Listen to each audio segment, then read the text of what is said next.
Ahojte. Čaute. Ahoj. No, Elenová priateľka je vyššia, než som čakal. Herb Voldena už poznáš, to je Billy. Ahoj, Billy. Ellen vraví, že ťa opustila Voldenova ex. Mňa zas opustila Elenová ex. Máme niečo spoločné. To je... Kto je ten chlap? Teraz to bude tvoj nový kamoš.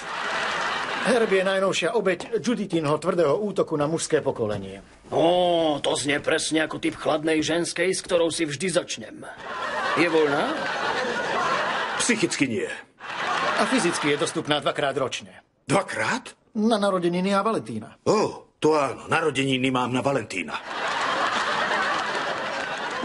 Nešiel si náhodou za Lindsay? Išiel som. Práve odchádzala na rande. Úder pod pás. S jej gynekológom. Čo ti hrabe? Prečo? Ten muž je odborník na vagíny. Tam dole ho nesmieš pustiť. A on tam už predsa bol. Ale len pracovne. Nechci, aby sa vrátil na výletnú plavbu.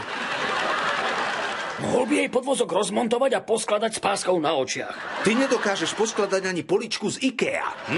No, mne to žili netrhá, nechcem ju. To je dobrý postoj. Veď kto potrebuje ženy? Ja nie. Ani ja. Mám nápad. Ideme do baru baliť ženy? Áno.